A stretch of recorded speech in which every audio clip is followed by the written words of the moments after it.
and filling about 1,000 individual holes with explosive sequenced in their detonation.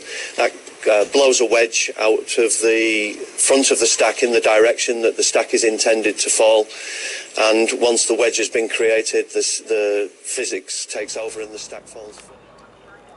You got a piece now, bro. It's coming. Look at that, you even got a rest for it. Everyone's coming now. Oh, it's baby. Guess what, bro? I got something sick to tell you. I was just so happy then, bro. It made my day, it made my mum's day. These people come down in the car, right? And there's an old fella. Ian, how many people, if any, will remain in the exclusion zone? None. And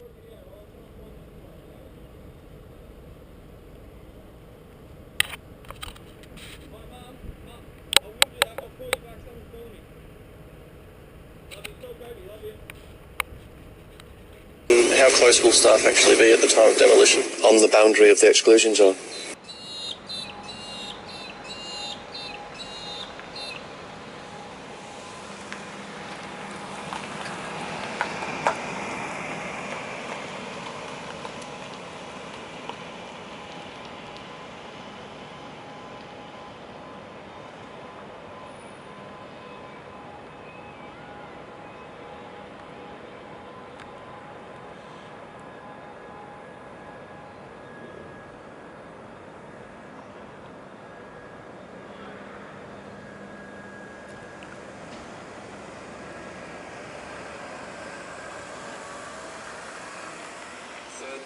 The stack will break into three major parts. We anticipate that when a structure like that falls, it normally breaks into about 3 discrete pieces, which land separately.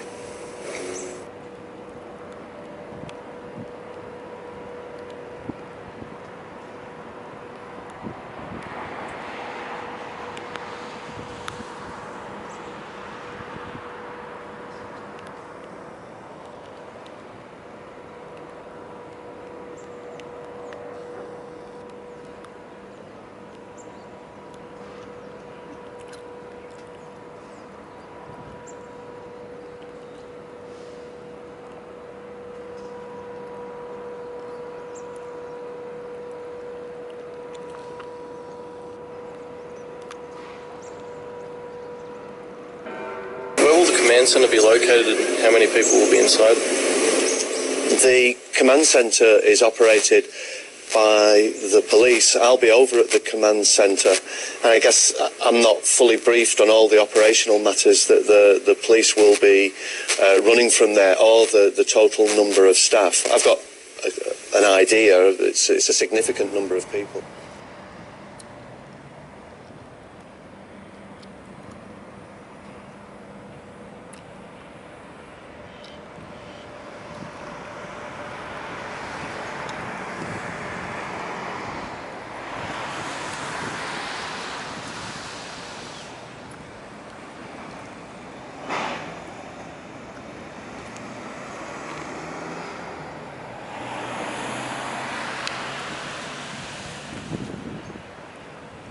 Tell us how many people will be evacuated and how long do you see that process to take? We anticipate that the door knock commences from about 7:30 tomorrow morning.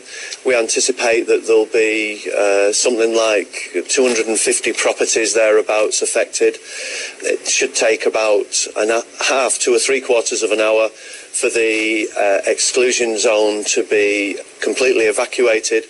After the exclusion zone is evacuated, then there's about 15 more minutes of final checks before the licensed shot firer has finished his work. He acknowledges that status to the police command, and the police command make their final determination that the exclusion zone is all free, and then we initiate the detonation at that point. We know there's been some last-ditch efforts by one of the Wollongong councillors to get it not stop the demolition from happening. We know documents are going to come back at midday today. Are you confident all those will show that the demolition process will be safe and everything's been ticked off? I am confident that yet again PKC will be shown to have complied with all the conditions of consent.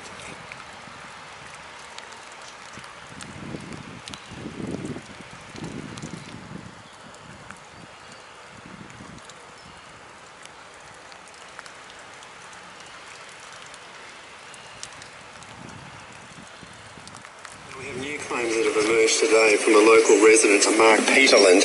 He says that there's a report from 2008 which is called the Steeplejack Report, and he says that there was unable to access the inner bricks of the gas flue chamber, and he's claiming that that potentially could contain cadmium, lead and heavy metals. Do you know anything about that? No, I'm sorry, I don't know anything about it. There is no part of the stack which remains undisclosed, unexplored, uncharacterised. That's Ian Wilson from Port Kembla Copper talking to the media earlier on this morning here at 97.3 ABC Illawarra.